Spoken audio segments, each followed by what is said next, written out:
नमस्कार, आप देख रहे हैं 4 PM और मैं हूं आपके साथ सिमरन। दोस्तों, भारत पाकिस्तान के बीच सीज फायर को लेकर अपने पीएम साहब और उनकी पार्टी डोनाल्ड ट्रंप के बयान को लेकर बुरी तरह से फंसी है। कांग्रेस और विपक्ष लगातार पीएम मोदी को लेकर आक्रामक है। दूसरी ओर एक बड़ी रिपोर्ट जो है वो सामने आ गई है।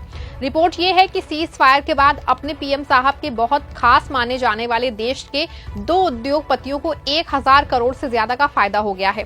साथ ही ट्रंप के उद्योगपतियों को भी बल्ले बल्ले उनकी हो गई है। ऐसे में सवाल उठ रहा है कि क्या इसीलिए सीज फायर का फैसला लिया गया था कि अचानक उद्योगपतियों की चटक जाए। इस सवाल की सच्चाई क्या है? क्या सच में मोदी के 2 खास उद्योगपतियों को बड़ा फायदा हुआ है और कांग्रेस क्यों भड़की है? ये सब कुछ मैं आपको अपनी इस रिपोर्ट में बताने वाली हूँ। साथ ही इस पर भी चर्चा करने वाली हूँ कि कैसे बीजेपी ऑपरेशन सिंदूर को लेकर मैदान में उतर पड़ी है। दोस्तों, भारत पाकिस्तान के बीच में चल रहे प्रॉक्सी वॉर में सीज फायर हुआ है या नहीं, इसको लेकर पूरे देश में असमंजस की स्थिति है। हालांकि 2 दिन पहले ही अमेरिकी राष्ट्रपति डोनाल्ड ट्रंप ने सबसे पहले भारत के लोगों को अपने ट्वीट के जरिए ये बता दिया था कि सीज फायर हो गया है। पहले तो उनकी पुष्टि पाकिस्तान के उप प्रधानमंत्री ने की, फिर कुछ देर बाद भारत की ओर से रक्षा सचिव विक्रम मिस्री ने इस बयान का ऐलान किया। हालांकि डोनाल्ड ट्रंप और भारत के बयान में बहुत अलग अलग रहे। एक और जहां डोनाल्ड ट्रंप का दावा रहा कि व्यापार को रोके जाने को लेकर भारत से कह के वार रुकवाया है, दूसरी ओर भारत का दावा है कि पाकिस्तान के डीएमओ ने फोन किया है तो प्रॉक्सी वॉर को रोका गया। लेकिन सवाल यह है कि वॉर को रोका क्यों गया? जब देश की सेना तैयार थी, जब पूरा विपक्ष सरकार के साथ खड़ा था, भारतीय सेनाएं लगातार पाकिस्तान को भारी नुकसान पहुंचा रही थी, तो सीज फायर किया जाना कितना सही था? ये बात कितनी सही है कि सीज फायर की जानकारी पहले अपने देश के पीएम साहब से नहीं बल्कि डोनाल्ड ट्रंप से सुनने में आए। हालांकि सोमवार को पीएम साहब ने देश को संबोधित किया था, लेकिन अपने पीएम साहब ने ट्रंप के सवालों का कोई जवाब नहीं दिया। इसी को लेकर लगातार विपक्ष सरकार पे हमलावर है।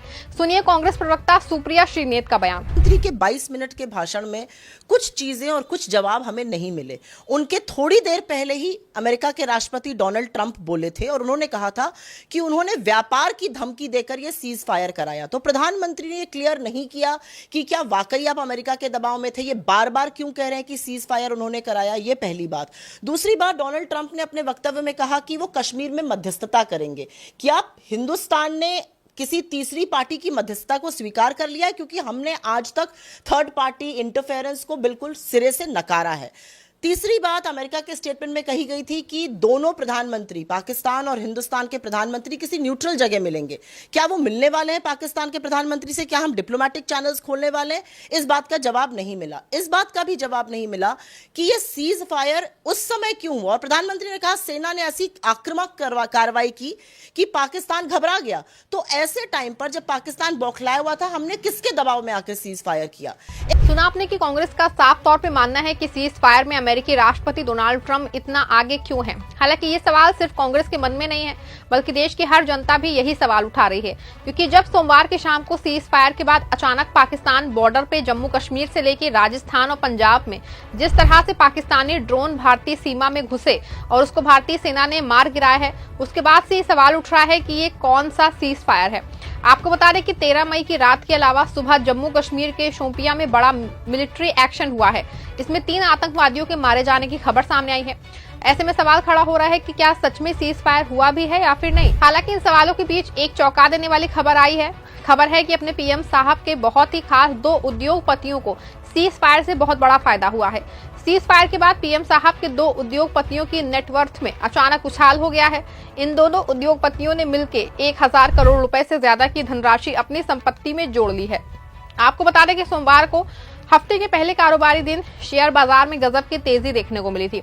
सेंसेक्स 3.74% या 2945.43 अंकों की भारी उछाल लगाते हुए 82,429.90 अंक पे बंद हुआ।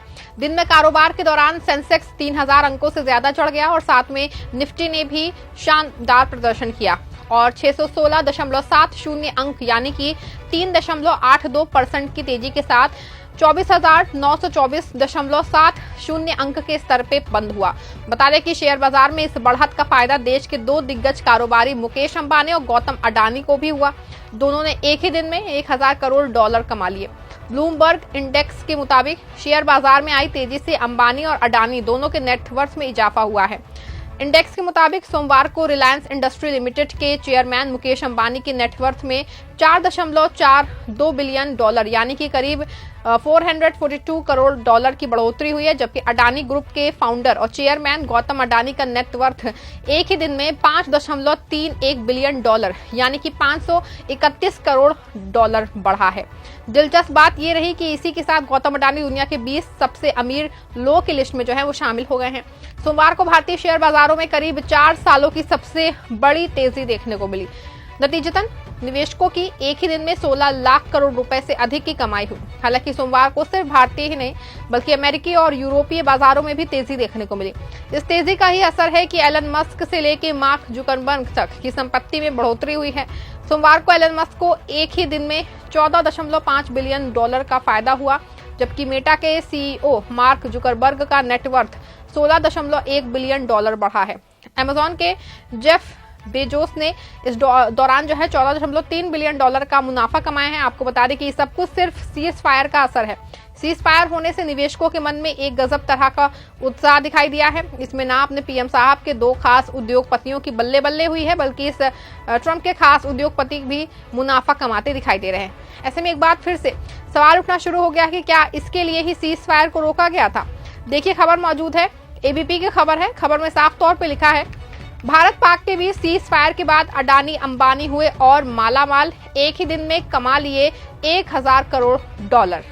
देखा आपने, खबर में बिल्कुल साफ है कि सीज फायर के अडानी अंबानी दोनों की संपत्ति में इजाफा हुआ है। ऐसे में सवाल सीज फायर को लेके उठ रहा है। आपको बता दें कि जहां एक और अपने पीएम साहब आदमपुर एयरबस पे पाकिस्तान और दुनिया को मैसेज देने में लगे हैं, दूसरी ओर ऑपरेशन सिंदूर पे बीजेपी का नया खेल शुरू हो गया है। पहले सुनिए पीएम साहब का ये बयान। आपके पराक्रम की वजह से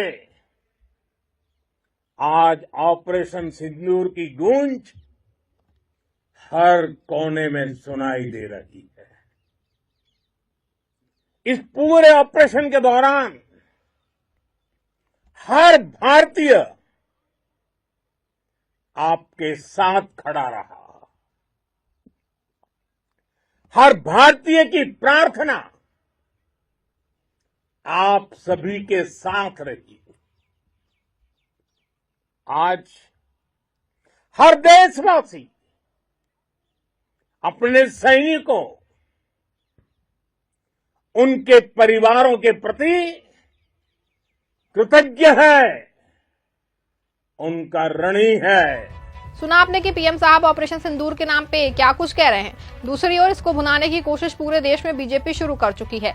एक ओर जहां हरियाणा में तिरंगा यात्रा शुरू हो चुकी है, दूसरी ओर मध्य प्रदेश में बीजेपी नेताओं की ओर से ऑपरेशन सिंदूर के नाम पे कार्यक्रम शुरू हो चुके हैं। हरियाणा में खुद सीएम नायब सिंह सैनी इस तिरंगा यात्रा में शामिल हुए और वहीं दूसरी ओर कांग्रेस ऑपरेशन सिंदूर और सीज फायर को लेकर सदन का विशेष सत्र बुलाने की मांग कर रहा है।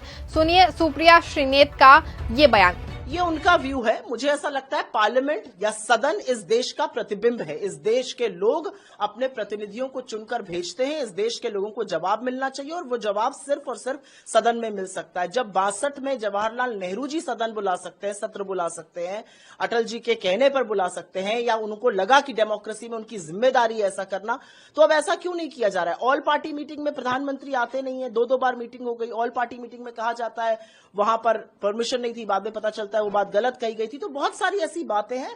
भारत का सदन सर्वोच्च है और वहां पर इसकी चर्चा जरूरी है।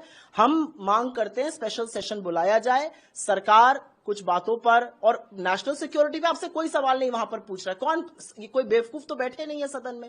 सदन में जो लोग हैं वो लोगों के प्रतिनिधि हैं और वो जानना चाहते हैं कि सुरक्षा पे हमने क्या कार्रवाई करी और उसका क्या। सुना आपने कि कांग्रेस चाहती है कि पहलगाम को लेकर सीज फायर का सभी मुद्दों पर बीजेपी को विशेष सत्र बुलाने की बात कर रही है। ऐसे में सवाल है कि क्या सीज फायर पर मोदी सरकार बुरी तरह फंस गई है। क्या सीज फायर को रोकने में मोदी सरकार के बाद अडानी अंबानी के पैसा कमाने में क्या सरकार का कोई रोल है। क्या ट्रंप के बार बार कूद के आने से मोदी सरकार की खूब किरकिरी हो रही है और विपक्ष लगातार हावी होता जा रहा है। अपनी राय कमेंट में बताइएगा। इस खबर को लाइक और शेयर जरूर करिएगा।